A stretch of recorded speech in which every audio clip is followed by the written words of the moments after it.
জয় গুরু। পরম প্রেমময় পরম দয়ালের চরণে শত সহস্র কোটি আভূমি প্রণাম জানিয়ে এবং আপনাদের প্রতি প্রত্যেককে আন্তরিক জয় গুরু জানিয়ে আজকের আলোচনা শুরু করছি। সত্যানুসরণ গ্রন্থের একটি বাণী নিয়ে আজ আলোচনা হবে। বিস্তারে অস্তিত্ব হারাও, কিন্তু নিভে যেও না। বিস্তারী জীবন, বিস্তারী প্রেম। বাণীটি পাঠ করা হতেই শ্রী শ্রী পিতৃদেব বললেন, নে আলোচনা কর। নিত্যানন্দ মণ্ডল দাদা বললেন, বিস্তারে অস্তিত্ব হারাও, অর্থাৎ ঠাকুর এখানে আমাদের বিস্তারের মধ্যে ডুবে যেতে বলেছেন, বিস্তারের মধ্যে নিজেকে হারিয়ে ফেলতে বলেছেন। নিজেকে হারিয়ে ফেলা অর্থে আমি বোধের বিলুপ্তি ঘটানো, অর্থাৎ যাতে এটা আমি করলাম, এটা আমার এই ভাব না থাকে। আমি আমি এই অহংকার বোধ না থাকাই হচ্ছে বিস্তারে অস্তিত্ব হারানো। আর নিভে যাওয়া অর্থে আমি আছি এই বোধ চেতনায় না থাকা। অনেকে যেমন ধ্যানস্থ হয়ে আর পূর্বতন চেতনার রাজ্যে ফিরে আসেন না, এটাই হলো নিভে যাওয়া। বিষয়টাকে আরো পরিষ্কার করার জন্য নিত্যানন্দ দাদা বললেন, রামকৃষ্ণ ঠাকুরের এক গল্প আছে। 4 বন্ধু ভ্রমণ করতে করতে পাঁচিল ঘেরা একটা জায়গায় এসে উপস্থিত হলো। খুব উঁচু পাঁচিল, ভেতরে কি আছে দেখার জন্য সকলেই উৎসুক। পাঁচিলে একজন উঠল, উকি মেরে যা দেখলো তাতে অবাক হয়ে হা হা হা হা করতে করতে ভেতরে পড়ে গেল, আর কোনো খবর দিল না। যেই ওঠে সেই হা হা হা হা করে পড়ে যায়। এই হলো নিভে যাওয়া। এবার প্রশ্ন হলো, কিন্তু বিস্তার বলতে কি বুঝবো, আর কিভাবেই বা তাতে অস্তিত্ব হারানো যায়? সুধীর রায়চৌধুরীদা বললেন, শ্রী শ্রী পিতৃদেবের নিকট কিছু বলার জন্য অনুমতি চাইলেন প্রথমে, তারপরে বললেন, আমার মনে হয় বিস্তারে অস্তিত্ব হারাও অর্থে আমি ইষ্টে এমনভাবে বিভোর থাকব যে নিজেকেই ভুলে যাব। আমার স্নান, খাওয়া ইত্যাদির দিকে নজর না দিয়ে ইষ্টকাজের প্রেরণায় মেতে থাকব। মানুষ অনেক সময় নিজের খাওয়া, পড়া, ঘর সংসার এইসব চিন্তাতেই মেতে থাকে, কিন্তু আমরা এমনভাবে ইষ্টকাজে মেতে থাকব যেন এসবের চিন্তাই না করি। ইষ্টকাজ করতে গিয়ে যেন খাওয়া, পড়া, ঘর সংসার, বিষয় আশয় সবই ভুলে যাই। এটাই বিস্তারে অস্তিত্ব হারানো। শ্রী শ্রী পিতৃদেব শুনে বললেন, বাহ, তাহলে তাড়াতাড়ি নিভে যেতে হবে। এটি শুনে সকলেই খুব হেসে উঠলেন। জনৈক দাদা বিবেকানন্দের উদাহরণ দিয়ে বললেন, বিবেকানন্দ যেমন শ্রী রামকৃষ্ণ ঠাকুরের নিকট গিয়ে একেবারে পরিবর্তিত হয়ে গেলেন। তার আচার ব্যবহার, পোশাক পরিচ্ছদ প্রভৃতির পরিবর্তন হয়ে গেল।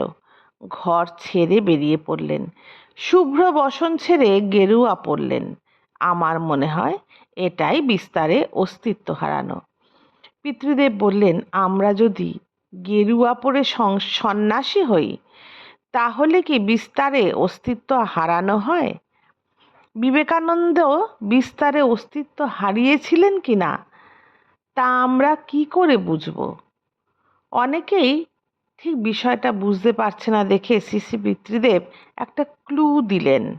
বললেন, আমরা অধিকাংশই নিজেদের বৃত্তি প্রবৃত্তি চরিতার্থ করার জন্যই যাবতীয় কিছু করি। ঘর সংসার করি, বিষয় আশয় আসক্ত হই, কিন্তু ইষ্টের সঙ্গে যুক্ত হলে এরকম হয় না। তখন তাকে খুশি করার জন্য যা সব করি। গুরুকিঙ্কর পাণ্ডেদা বললেন, বিস্তারে অস্তিত্ব হারাও অর্থে এখানে ইষ্টের সঙ্গে যুক্ত হওয়ার কথাই বলা হয়েছে। শ্রী শ্রী পিতৃদেব বললেন, হ্যাঁ, ঠাকুরের সঙ্গে যুক্ত হলাম, সেটাই তো বিস্তার। আমি ছিলাম ক্ষুদ্র, ব্যক্তিকেন্দ্রিক, ঠাকুরের সঙ্গে যুক্ত হলাম, তাতে অস্তিত্ব হারালাম। একটু থেমে আবার বললেন, তাতে অস্তিত্ব হারালাম কিভাবে? বিষয়টা পরিষ্কার হচ্ছে না দেখে শ্রী শ্রী পিতৃদেব আবার দয়া করে বললেন, বিস্তারে অস্তিত্ব হারানো অর্থে আমার বৃত্তি প্রবৃত্তি যা আছে সব কিছু নিয়ে তার অর্থাৎ ইষ্টের সেবা করা। সবই তার জন্য করি, মানে ইষ্টের জন্য করি। এটাই বিস্তারে অস্তিত্ব হারানো।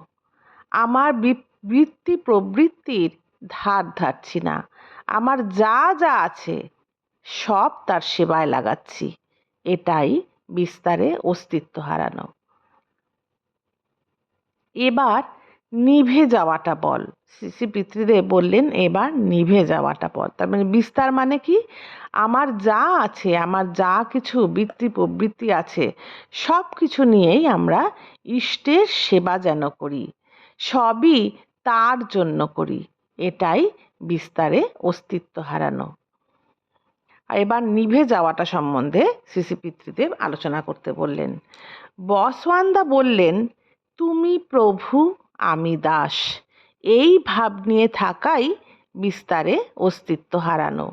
এ ভাব না রেখে প্রভুর সাথে এক হয়ে যাওয়া বা বিলীন হয়ে যাওয়ার অর্থই হচ্ছে নিভে যাওয়া।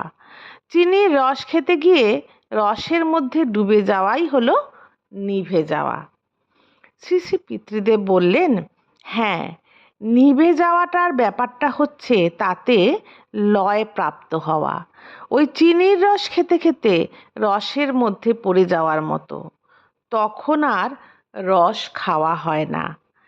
ঠাকুর ইষ্টের হয়ে যেতে বলেছেন, কিন্তু নিভে যেতে নিষেধ করেছেন, কারণ তাতে আমার এনজয়মেন্ট হয় না। সকলকে নির্বাক দেখে শ্রী শ্রী পিতৃদেব আরেকবার প্রশ্নটা তুলে ব্যাখ্যা করলেন, কিন্তু নিভে যাওয়াটা কীরকম হচ্ছে? নিভে যাওয়াটা হচ্ছে ওই সব ইষ্ট কাজ করতে করতে অনেক সময় সাধকের বোধ হয় সবই তো তিনি সব করছেন, আমি কি করছি, আমার করার কি আছে? এই ভাব আস্তে আস্তে করার ভাব আর থাকে না। শরীরটাও কেমন যেন জড়ো হয়ে ওঠে। তখন এই শরীরে কোনো কাজই করতে পারি না, মনও অফ হয়ে যায়, কিছুই করতে ইচ্ছা হয় না। তখনই আসে নিভে যাওয়া।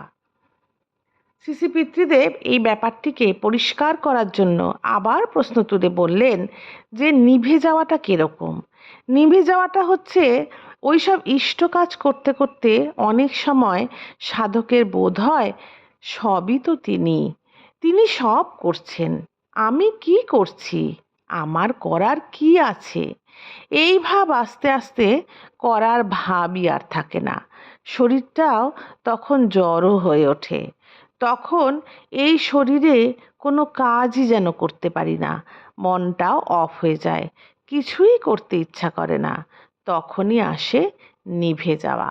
এই রকম আমরা যেন নিভে না যাই।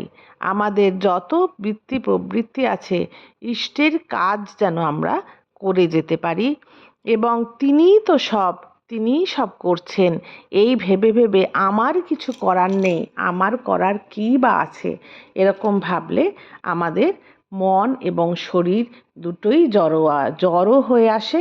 শরীর দিয়ে যেন আমরা কোনো কাজই করতে পারি না, মনটাও যেন অফ হয়ে যায়, কিছুই করার ইচ্ছাও থাকে না। এটাকেই বলা হয় নিভে যাওয়া। আজ তাহলে এতটুকুই থাক। জয় গুরু। বন্দে পুরুষোত্তমম।